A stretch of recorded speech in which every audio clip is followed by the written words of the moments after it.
Yeah, 30 seconds, folks. but it's in that link I sent you.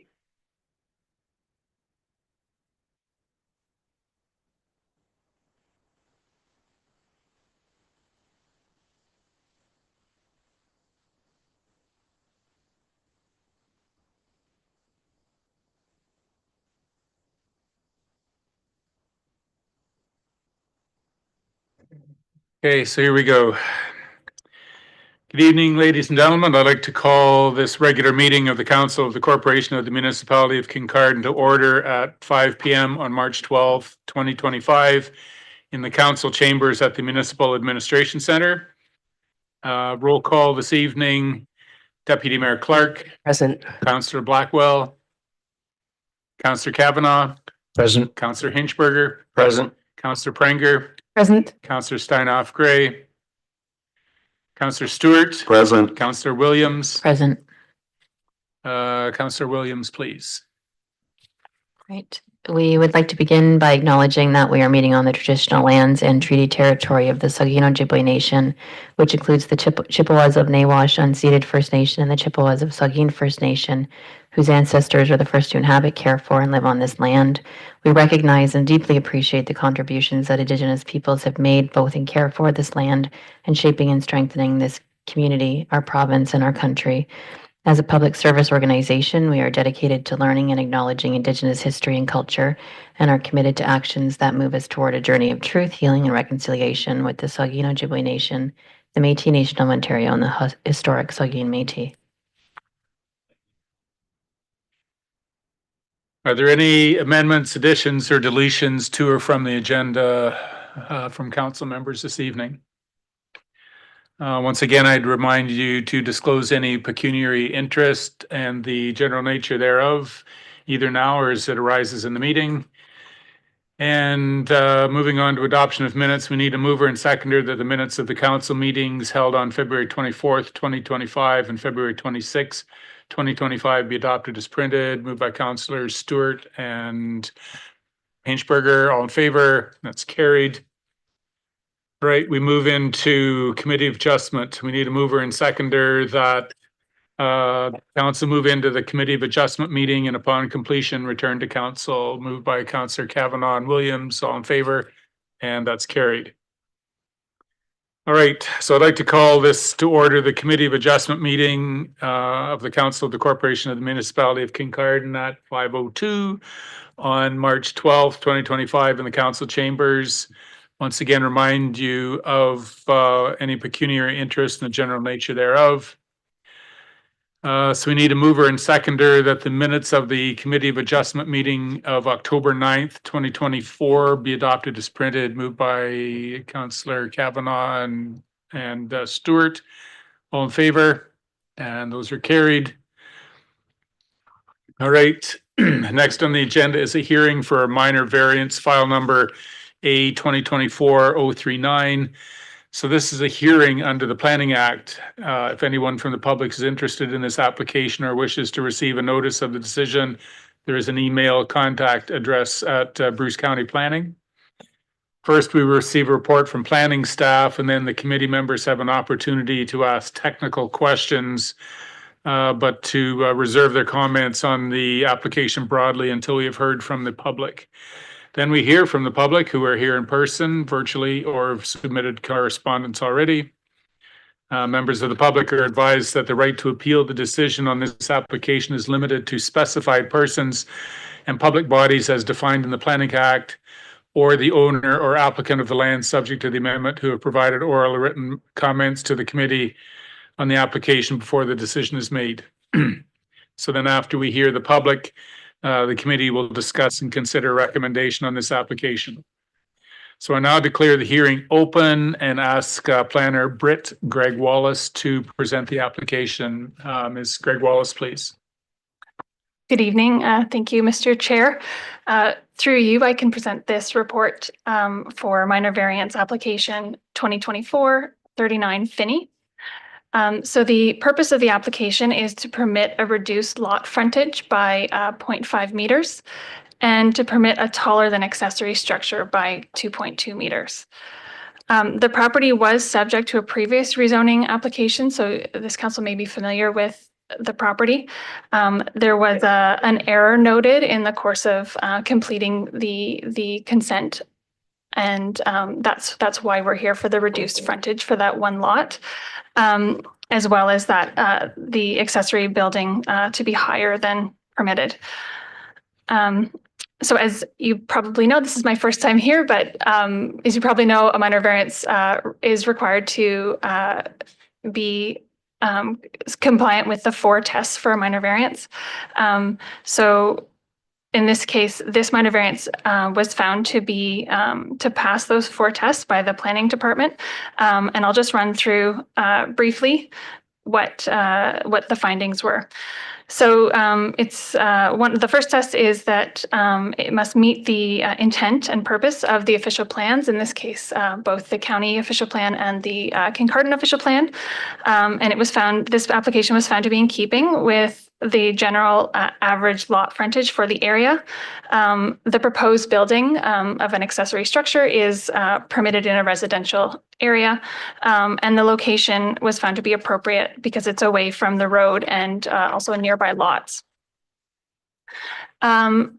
This application was found to maintain the intent and purpose of the zoning bylaw.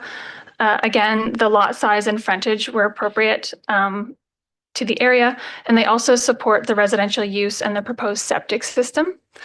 In terms of the height of the accessory structure, it was found to be appropriate due to the location and is a similar height to the existing dwelling. And there's also visual screening of trees that were noted on the site. The third test, if it's desirable for the appropriate development of the site, it was found to be appropriate for the appropriate, desirable for the appropriate development.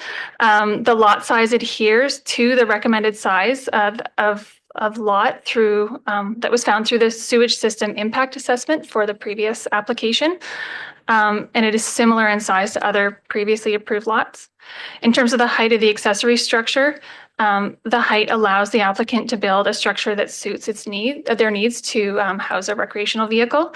And again, the location and landscaping reduce the impact, the visual impact of that increase of 2.2 meters. The fourth test is if the application is minor in nature.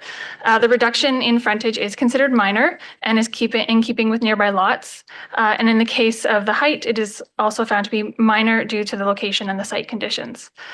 We received 1 public comment on this application, just that the commenter requested to be informed of the outcome of this application. Both SON and the Historic Saugeen Métis Nation raised no objection to this application. The Saugeen Valley Conservation Authority found the application to be generally acceptable, and staff were supportive with providing notes on servicing considerations for the property. So with that, it is recommended that the committee approve minor variance 2024-39 Finney as attached and subject to the conditions on the decision sheet. I'm happy to take any questions. Are there any technical questions for our planner this evening? Okay. Is the applicant present this evening? The applicant's planner is online. Would you like to make presentation? No, you don't have to. Okay, the agent is here. Just state your name for the record, please, and then we will hear your report. Sure. Dana Kiefer, Senior Development Planner with Cobide Engineering. Britt did a great job covering everything. I'll be fairly quick. Just wanted to clarify for council that what happened during the course of the survey was that there was just found to be less frontage when they actually went out and were doing the registered plan that's required for the consent. So there is 4 lots and the driveway is in the middle, and just there wasn't enough frontage to locate the 2 lots on the western side of the development within the already zoned frontage. So that's why we're back for the minor variance, just to reduce that frontage a little bit, as well as the increase in height for the accessory building. Just wanted to clarify that for council, but other than that, I'm happy to answer any questions as well. Thank you. Is there anyone here from the public that would like to speak in support of this application? Unless Kim is going to, the answer is no. Is anyone, no, never mind, not going to do that. Okay, do any committee members have any questions regarding technical or community concerns regarding this application? Councillor Stewart, please. Thank you, and through you, Chair.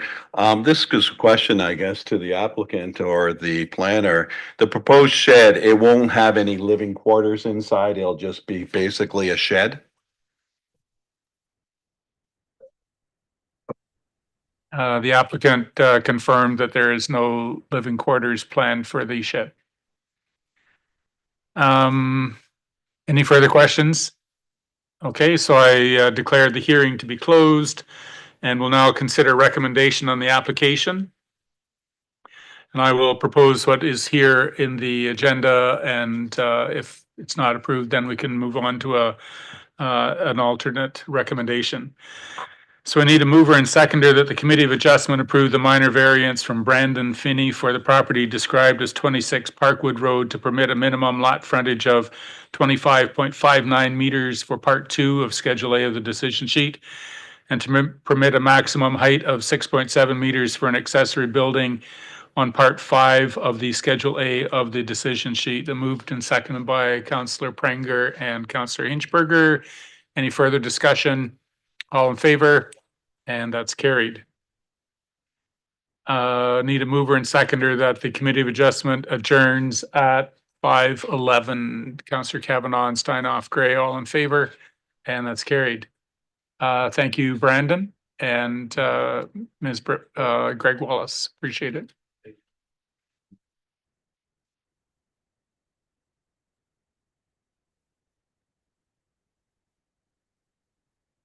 Okay, we move on to delegations and presentations, and the first presentation tonight is recognition of a ceremony that has already taken place regarding the King Charles III coronation medals.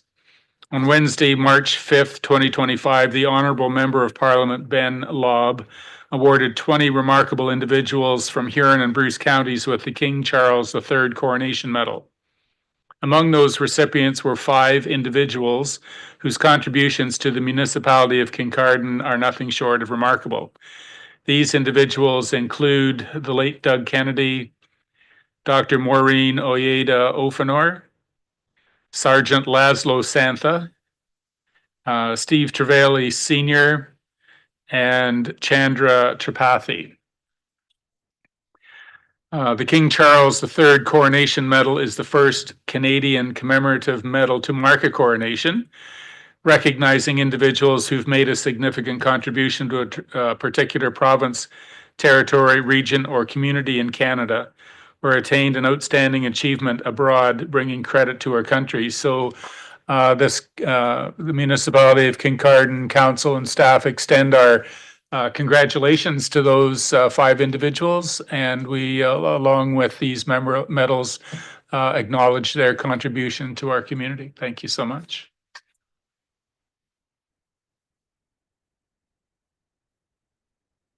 We also have on our delegation this evening is a delegation from Kincardine Environmental Action Network, and I would recognize Kim Armitage to make the presentation this evening.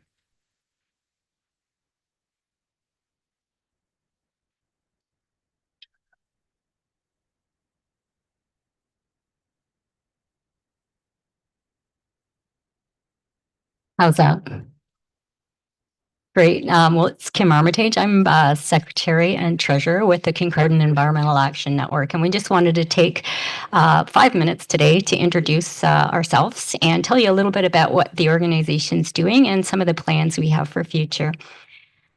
Kincardine Environmental Action Network is made up of myself, Kim Armitage, Amanda Saxton, and Andrew Evans. There we go. Oh. There we go. So there's our vision and mission, and you'll see that we are looking at environmentally sustainable Kincardine community, where synergies and partnerships among the community, businesses, and schools residents create a collective positive impact. Our mission is to empower the community through resource building, environmental advocacy, to accelerate Kincardine's transition towards sustainable living and circular economy. We want to foster a community where every action, big or small, contributes to preserving the environment for current and future generations. And we're established in December last year.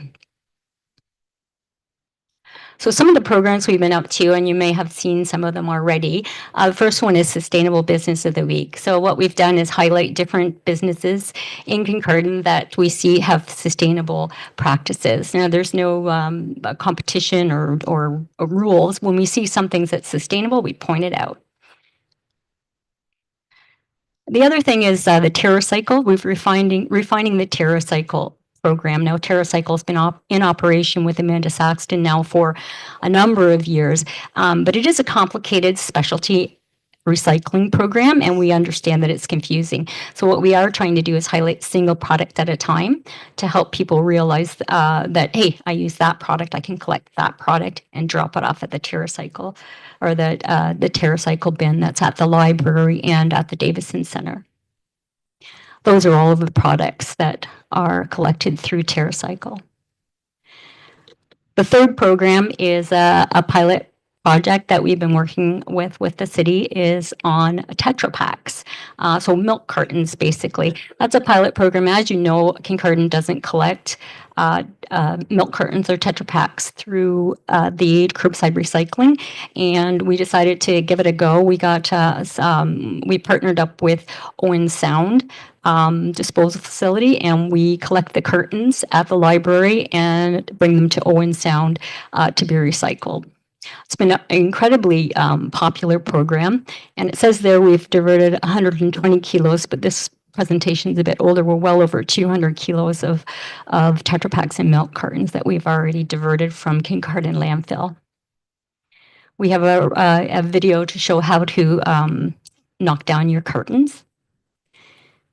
Another program that we are doing is Speakers Program, and we have had engagements at schools, organizations, and business, and now we're here at Town Council.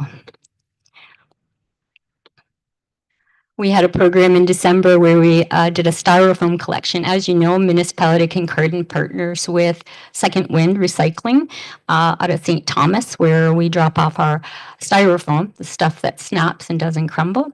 We drop that off at our Armo landfill and it gets recycled. The issue we thought we could help out with was the fact that several people would have to drive to Armo to drop it off. So we did a Boxing Day one-day event where people could drop it off all through the week, and we took it to Armo in one load. It was a successful program.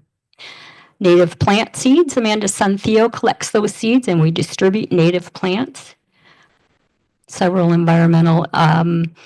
environmental impacts from planting native seeds, and we have information on how to cold stratify them. So some of our future programs, this one's pretty exciting. We're hoping to get this at least going this year, and this is about Blue Community.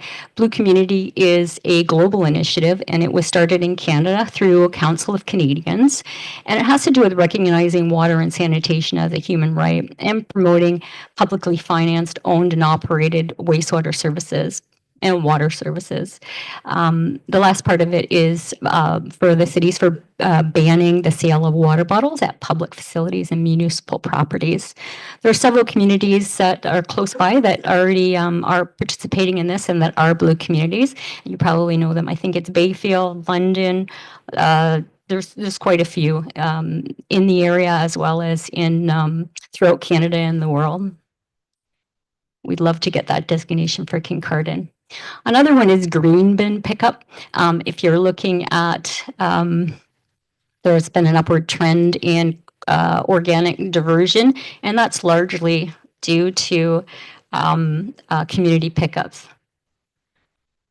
That's my idea of a community pickup, but we realize it probably has to do with a truck driving down the road. We'd also like to support the Blue Box transition that's occurring in January 2026. Another program that's also international is Repair Cafe. And that also, Owen Sound has one, London has one. There's several communities that have these close by. It's where volunteer fixers come together with people with items that need to be repaired. We save them from the landfill and also share skills and knowledge throughout the community. We're also working with the city on our Earth Day cleanups, and they'll be coming your way in April. So thank you very much for letting me take some time here to introduce Keene, and let me know if you have any questions. I'll do my best to answer or take them back to our team. Thank you very much, Ms. Armitage, for that. Are there any questions for clarity that you would like to pose? Councillor Hinchberger, please. Thank you. Through you, Mayor. I have two. Thanks for coming tonight. The Tetra Paks, can they be dropped off at both the library or the Davidson Center? Because there's a counselor that I might know that might have taken a load of Tetra Paks to the Davidson Center a couple of days ago, and he wants to know whether he did the right thing. I did pick those up from the Davidson Center, and yeah, well, we only have really space through facilities to collect those at the library at this time. There's really no space because of the construction work and at the Davidson Center and the area that's blocked off to put a big bin there.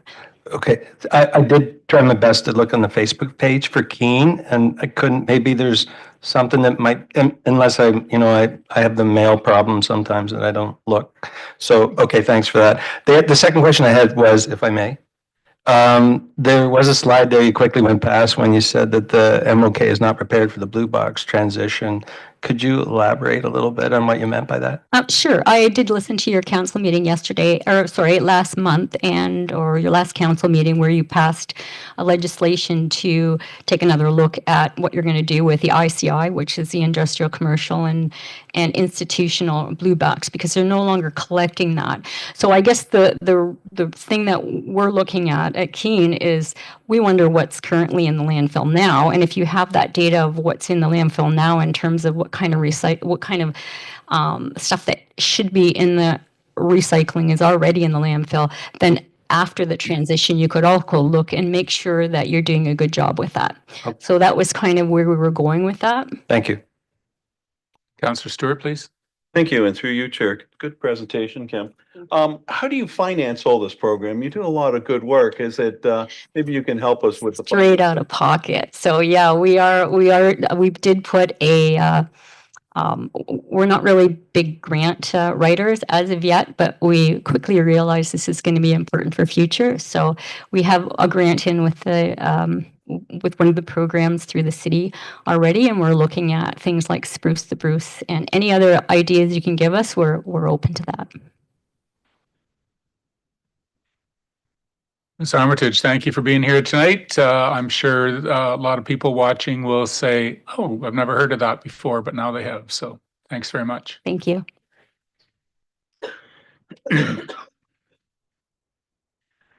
Moving on to staff reports. We have FAD's deviation Tiverton concession booth. We need a mover and seconder. The council approve staff to exempt the concession booth from the FAD's requirements of the Tiverton Sports Centre accessible washroom project, moved by councillors Steinoff, Gray, and Williams. And we turn to the director. Any comments, or would you just like to address questions council members have? Okay. Any particular questions from council members? Councillor Stewart. Thank you, and through you, I can support this. I actually work in the concession booth once in a while. The Tiverton Lions have put on some, coffee and everything for, especially during the winter. I still think that, we have to be careful of the budget on this one because, the whole sports center is closed about 5 months of the year. So just want to make sure that, when we've designed the washrooms and the concession booth, just make sure it's not the Cadillac version, because we don't really have the 24 hours, 12 months of the year. Just sort of save some of the taxpayers a few dollars. Thank you. Councillor Steinoff, Gray, please. Thank you, through you, Chair. The only question that I would have actually is, given the report we were given on how likely it is for us to extend the life of that building, and the drawings that we allowed for, or I can't remember, concepts, if you will. for what we could do with that building. I just want to know that what we're doing would fit in with any enhancements to the overall structure as we restore or extend the life cycle of that building. Thanks for the question. And through you, certainly it enhances the user satisfaction of the building, which we currently don't have any accessibility opportunities in that facility.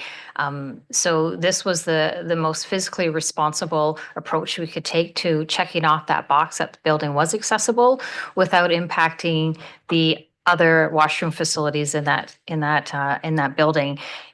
Future needs, as we start to look at development and needs in Tiverton, we'll certainly start to look at the entire footprint as well and how we can enhance the accessing the current washrooms and how they may fit within future usages for that facility as well, if that makes sense.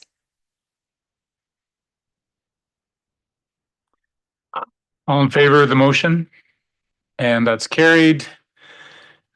All right, we need a mover and seconder that, as per policy GG 1.4, council supports the international travel for Mayor Kenneth Craig to attend the Nuclear Communities and Mayors in Focus event hosted by the International Atomic Energy Agency in Vienna, Austria on May 27th, 2025. Moved by councillors Kavanaugh and Deputy Mayor Clark. Questions? Councillor Hinchberger, please. That's the right button. All right. I noticed by looking at the agenda that there's 2 hours and 45 minutes for mayors to actually make statements. So I'm really curious to see what yours looks like when you go there. Thanks.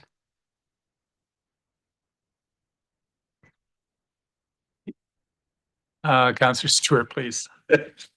I'm not as interested as maybe Councillor Hinchberger is, but through you, Mayor, this is a cost. We know it, and people think this is a holiday because it's over in Europe. But I'm going to say, as many bullets we can put in your gun, I will support this. Thank you. All in favor of the motion? It's carried. All right. Moving on to matters for decision, we have consideration of some bylaws. The Hewitt Municipal Drain Assessment Bylaw. We need a mover and seconder that the Hewitt Municipal Drain Maintenance Assessment Bylaw be deemed to be read a first, second, third time, finally passed and numbered as bylaw 2025-030. Moved by councillors Williams and Deputy Mayor Clark. Any discussion? Councillor Stewart, please. Yes, just for maybe for the rest of the council. Been on council 7 or 8 years, and we always sort of get into this, but we really have no jurisdiction. I mean, if we say no, it doesn't really matter. This is a provincial thing, but it's just interesting that we just seem to have to rubber stamp this. So I'm just sort of saying it. That's what we do. Thanks. All in favor? Oh, that's carried. Water Financial Plan Bylaw. We need a mover and seconder that the Water Financial Plan Bylaw be deemed to be read a first, second, third time, finally passed and numbered as bylaw number 2025-031. Moved by councillors Hinchberger and Kavanaugh. Discussion? Councillor Stewart, please. Sorry, thank you very much. And through you, I know we're going to pass this, and they did a good job with it, but there might be some things that come up in the next little while that we might want to reopen this. What sort of type of problems we would have if we decided to put a project into the water reserve? Could we reopen this and redo the whole calculation if we had to? Thank you.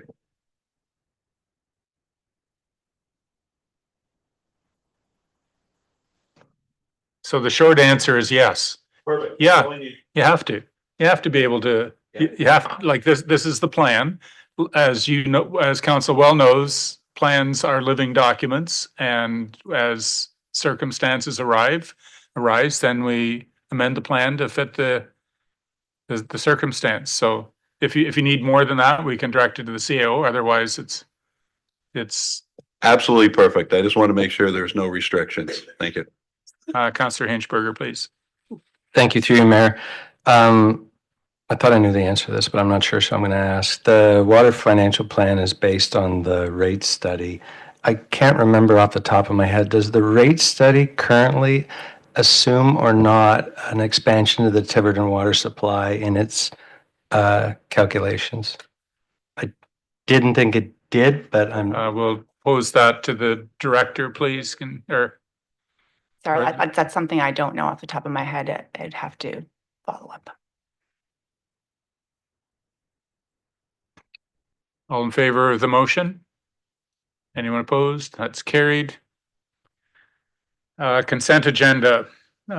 These are considered routine and are enacted in one motion as the matters arising, except for any items that any council member would like to withdraw for discussion either this evening or at a future meeting. So any councillors have anything they would like to identify? Councillor Stewart, please. Thank you. And through you, 8.1 AA, area specific development charges. Just wanted to know, we're not really approving anything. It's really just information, correct? Thank you. That's all I wanted, clarification.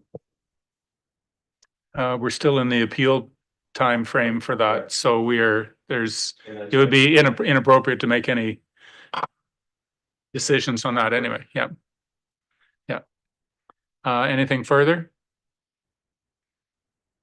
All right, so we need a mover and seconder. The council approved the recommendations contained in the consent agenda dated March 12th, 2025, and direct staff to proceed with all necessary administrative actions. Moved by councillors Steinoff, Gray, and Deputy Mayor Clark. All in favor? That's carried. Member of Council general announcements. Deputy Mayor. Thank you, Mayor, through you. Just a reminder, it's Lots of Socks Day on 21st of March. Councillor Kavanaugh. Just a celebration shout out as well to March 17th, St. Patrick's Day. Cheers, everyone. Nice shirt, Rory. Well done. You can spill your drink and nobody knows. So, Councillor Steinoff, Gray, please. I have no announcements today. Thank you. Councillor Williams. No announcements. Councillor Stewart. Thank you. I have two, actually. The Tiverton Lions is getting into their bunny program again, and all the proceeds are going to a Lucas campaign. So if you go on their website, you'll notice, and I am a counselor, but also a lion. So anyone wants to buy bunnies for $6, come and see me. Another thing I like to say is that I had the opportunity with my mother to visit the hospital and meet the new surgeon. Or the new doctor, Dr. Solomon. I am so impressed. I am really impressed. The gentleman is we need more doctors like that. So well done. This guy's going to fit into our community, expertise and everything else. I'll take any foreign doctor that quality any day. Thank you. Councillor Prenger, please. I have no announcements. Councillor Hinchberger.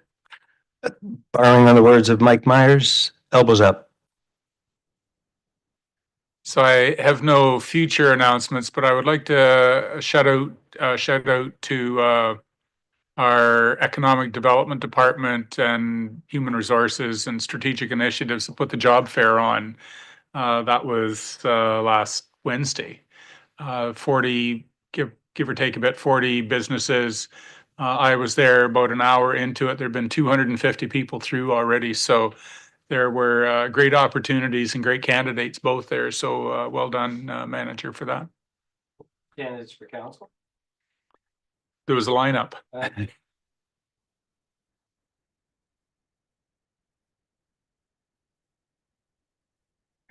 All right, we need a mover and seconder that council move into closed session pursuant to section 239 of Municipal Act as amended for the purpose of considering closed session minutes dated February 26, 2025.